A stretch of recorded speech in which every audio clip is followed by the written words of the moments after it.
Hello everybody, CVH here, and today we'll be taking this video and answering a question that I've gotten asked so many times in YouTube comments and people in my stream chat asking it that I decided to just make it its own video. And that question is, of course, should you purchase the Madhouse collection? This is a 10-card expansion that's been in the card pool for about 6 months now. It was released alongside Chaos Arena, and you can purchase it with in-game gold or real currency, of course. It costs about $10 US, and people always ask me if they're new to the game, if they're on a budget, is this something you should look to be investing in at the beginning? And of course it does sort of not have a real concrete answer. I think a lot of it comes down to your personal collection goals, the decks you want to play. Otherwise I would have just titled the video, yes, buy it, or no, don't buy it. The value, I think, is definitely there. So this expansion has 1 legendary card, 2 epics, 6 rares, and 1 common card. But the rarities are kind of just there for show, since if you get this expansion, whether or not you use in-game gold or real currency, you will be awarded 3 copies of every single card in the expansion. As you can see here, there are 5 different neutral cards. I have premium versions of some. It might throw you off a little bit. You do have to make those if you've already got the expansion with soul gems, but 1 attribute-specific card for each of the 5 attributes, then the 5 neutral cards. So what I mean by it's sort of a personal choice, if you are a new player, despite the value being there, I definitely think this is worth it, otherwise I wouldn't have bought it. I don't think this should necessarily be the first place you spend your money or your gold, unless you are very attached to some of the cards in this and want to build their very specific decks. So let's compare it to the Fall of the Dark Brotherhood. Obviously, by now we have the core set, the Fall of the Dark Brotherhood, and the Heroes of Skyrim expansion, which is just released, or just announced to be released later this month, or it could be released if you're watching this a couple weeks late. So if you're coming into the game new, it could kind of feel confusing. You know, there's a lot of different things you could spend your time on, a lot of different things you could spend your gold and your money on, especially if you're in a budget and you can only choose 1 or 2 of these things.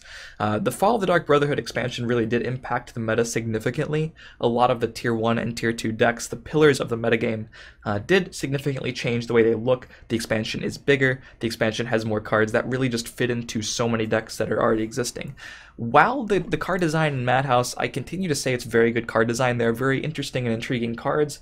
On the whole, a lot of these aren't impacting the top tier pillars of the meta decks, the same as the Fall of the Dark Brotherhood did. What they did, however, was introduce very intriguing cards that kind of gave birth to new decks. The issue is, while you probably have seen some of these cards on the Between the Lanes snapshot that we do every month, in, sometimes even tier 2 and occasionally tier 1, I can think of 1 card that's made it from this expansion into tier 1 once. On the whole, they really sort of, they just fill up these fringe playable decks. So we'll be going over card by card and really discussing what that means. And basically to summarize this, hopefully this helps you. And again, if you know anyone else who's debating buying the Madhouse, maybe show them this link. Hopefully this video can help them decide on whether or not it's worth as well, because we'll be analyzing all the cards. But basically, if you are finding yourself attached to really wanting to play one of the decks that needs, or basically requires, one of the cards in this expansion, it's probably worth getting, but I don't think it's a priority otherwise. If you're just trying to initially build a well-rounded collection, just getting into the game on a budget, building a wide variety of the very powerful decks, you probably don't want Madhouse first. However, the value is definitely there. I encourage you to pick it up at some time because these cards are very fun to play and experiment with. But let's go through and discuss some of the major things that would pull you to buy this expansion. First and foremost, if you have any inclination of wanting to play orcs, all of a sudden this expansion should be a priority for you because of Stone Shard Orc, which is not only very good, I would say it's damn near required in orcs to have a functioning orc deck. I think this is perhaps even the most powerful orc in the game, just standalone. Obviously not in an orc deck, it's pretty bad, which is why I'm saying this expansion isn't objectively a priority. But orcs are one of the decks that if you find yourself saying, alright, I want to get into Legends and my first competitive deck is going to be orcs, all of a sudden, you should probably get Madhouse Collection because 3 Stone Shard Orcs are going to significantly increase the power level of your orc deck to the point where it goes from potentially bad to just very, very good. Stone Shard Orc is one of the most powerful cards in the deck, like I mentioned, so that would be one reason to say to yourself, alright, I will make Madhouse a priority. The next card in Intelligence is kind of similar, Gardener of Swords. It's a little unassuming at first glance, but this did really give birth to some item-centric decks, the most notable of which being Item Sorcerer, and this is the deck that I believe I mentioned that did actually make it to the Between the Lanes tier list on tier 1. For 1 month right now, it's not in tier 1, but it is one of the more powerful decks that Madhouse Collection allowed to thrive in the metagame. Again, this card is really not required for virtually any other deck in the game, so objectively, not something you need to rush to pick up, but if you've looked at Item Sorcerer, you've seen highlights, you've seen people play it, maybe on this channel, and you said to yourself, I really want to build this deck as soon as possible, Gardener of Swords is really going to make that deck work. Now, Shivering Apothecary I don't need to talk about as much because it hasn't seen any constructed play. Swindler's Market is another one, and this is obviously very specific because the deck you see this card in are the Swindler's Market decks. This did give birth to its own sort of archetype, focusing on killing the opponent very quickly using a Swindler's Market and a bunch of zero-cost cards such as the Nord Firebrands in Swindler's Archer. Now this deck has been a part of the meta. It hasn't really reached the higher tiers. People generally think it's a little bit inconsistent. Obviously, it would be very powerful if it were one of the most powerful decks in the game. It would be very uninteractive the way it does win the game. But if you've seen a Swindler's Market deck yet again, and you say to yourself, you know, I don't care, this is not necessarily the best deck in Legends, I really am attached to the playstyle and want to play this deck on the ladder as soon as possible, should go without saying that you need the deck's namesake, Swindler's Market, to make that work. So again, another reason that all of a sudden you would put the Madhouse Collection as a priority. Ring of Imaginary Might, people have tried it in some sort of meme decks, just focused on the ring and creatures with high health. It was overhyped at the beginning, hasn't really made an impact in Constructed, so you probably don't need it. The neutral cards are relatively interesting to talk about. Close Call in the Swindler's Market deck is very good. Don't really see it anywhere else. Forsaken Champion is probably the worst card in the whole expansion, to be honest. Merchant's Camel. Now this is probably, of all the cards in the Madhouse Collection, I don't really want to say the most ubiquitous because, again, you don't see it a whole lot in the higher tier decks, but in any sort of combo deck, such as my Stealer of Secrets OTK, the Swindler's Market decks, any other combo deck that happens to make itself apparent in the future, this is a card I could see seeing play for a long time. If more combo decks come into the game, Merchant's Camel could be very important for them, so this is one of the reasons you might want to pick up the expansion, even if you don't want to play Orcs, Item Sorcerer, or Swindler's Market decks.